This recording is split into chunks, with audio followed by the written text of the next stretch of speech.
wanawake. Chadema.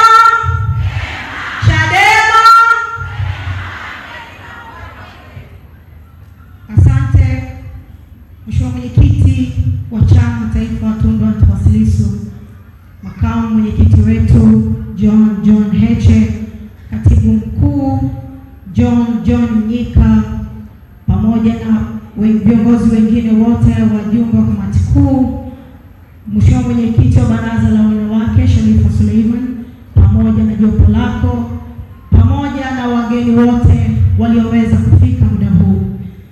Mimi naitwa Rose Mayemba. Mimi ni mwanamke wa Kitanzania, na leo kwa heshima na upendeleo niliopewa na kwa niaba ya wanawake wote wa Chadema, tunawaletea program ya He for She campaign iliyoasisiwa na Umoja wa Mataifa UN miaka 10 iliyopita. Kampeni hii ni mwaliko maalum kwa wanaume na watu wote kuungana na kushikamana na wanawake katika kudai usawa wa kijinsia. Tumekuja na kampeni hii kwa sababu tunahitaji nguvu ya pamoja katika kujenga jamii yenye fursa sawa ili kuharakisha maendeleo endelevu katika nchi yetu.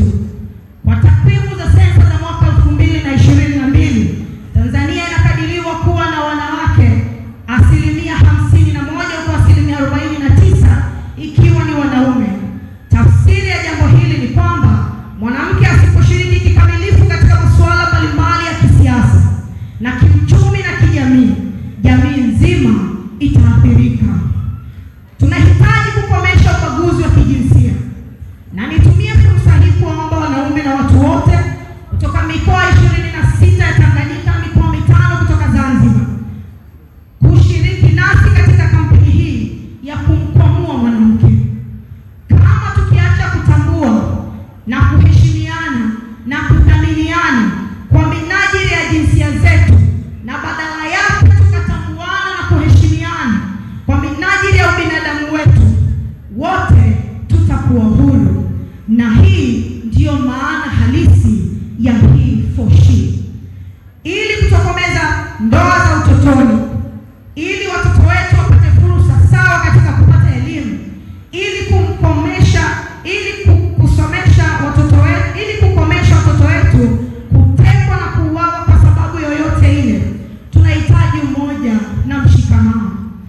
Kijana wetu Deusdedith Soka aliitwa polisi, hadi leo hajarudi kutoka polisi. Kijana Chaula aliyechora picha ya rais kwa gharama yake na kisha akaichoma, ametekwa na hajulikani aliko. Dionis Kipanya, ndugu zake wanamtafuta hadi leo. Juzi tu hapa kijana wetu Amani kule Mwanza, naye ametekwa na kupotezwa. Nimewataja hao kwa uchache, lakini madhira haya yamewakumba wengi katika jamii yetu. Kama wanawake, ni lazima tuhoji watu hao wako wapi. Lakini je, sauti yetu peke yake inatosha? Hapana. Ili haki ya kuishi vijana hawa ipatikane, ni lazima wanawake na wanaume wote tuungane kwa pamoja kuitafuta haki yao. Mwaka jana, binti mdogo Ahur Dayai, mwanafunzi nchini Iran, baada ya kuchoshwa na unyanyasaji wa polisi, aliamua kutembea uchi ili kuionyesha dunia unyanyasaji uliokuwa ukiendelea nchini Iran. Jiulizeni, ni wanawake wangapi kati yetu hapa wanaweza kugoma na wakaamua kutembea uchi ili Tanzania tuweze kuwa na fursa sawa, bila kujali jinsia, bila kujali jinsia zetu au itikadi zetu? Uzoefu unaonyesha wanawake tukiamua tunaweza, na tukifanikiwa kuungana pamoja na wanaume, tukawa kitu kimoja, mapinduzi makubwa kila nyanja katika nchi yetu itatokea.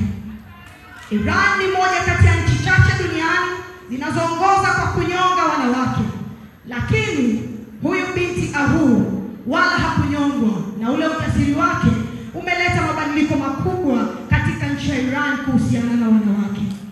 Kule nchini Marekani miaka ya 55, mwanaharakati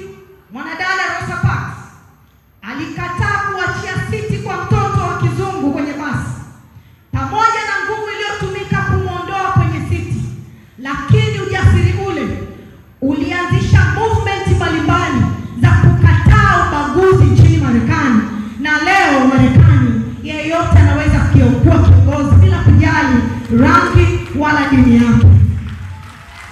Sisi wanawake wa Tanzania tunaweza pia kufanya kama Rosa Parks. Sisi wanawake wa Tanzania tunaweza kuamsha migomo na harakati na kuanzisha harakati ili kusaidia demokrasia ya kweli katika taifa letu. Kwa kushirikiana na wanaume, tunaweza kuifanya Tanzania yetu na dunia nzima kuwa bora na yenye usawa wa kijinsia kwa watu wote. Tuonyeshe ulimwengu hatupo kwa ajili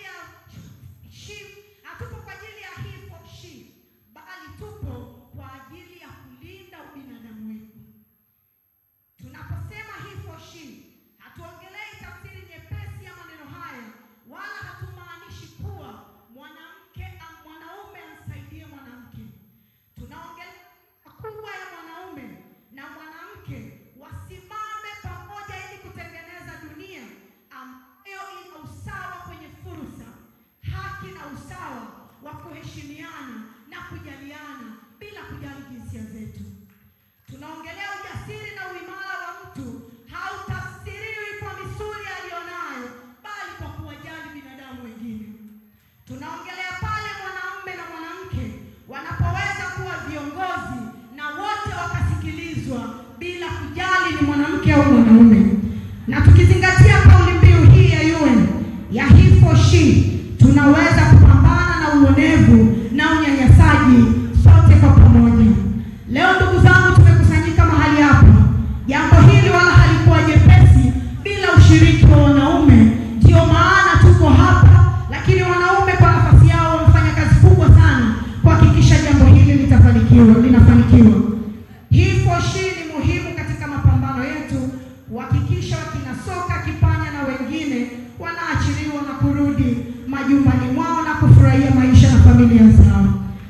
He for she itawezesha kutokomeza uvunjwaji wa haki za binadamu tunaoshuhudia kwa sasa, ukamataji wa hovyo na watu kutekwa bila hatia yoyote kwa sababu tu ya kuikosoa serikali.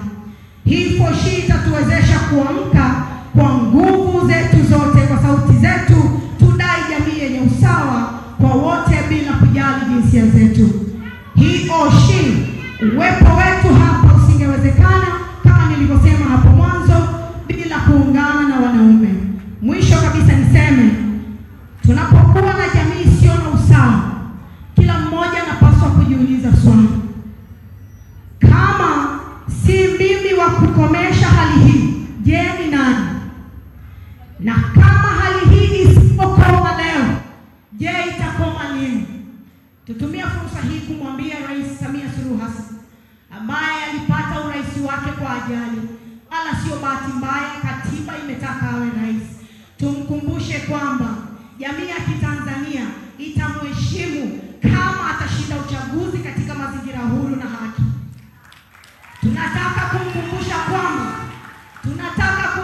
kwamba tunahitaji mwaka huu mabadiliko ya kikatiba na mifumo ya uchaguzi ibadilishwe, ili kila atakayepata fursa asiipate kwa sababu ya jinsia yake, aipate kwa sababu ya weredi alionao. Tumkumbushe mwisho tuseme kwamba nchi hii, Mheshimiwa Rais, wala sio ya kwako.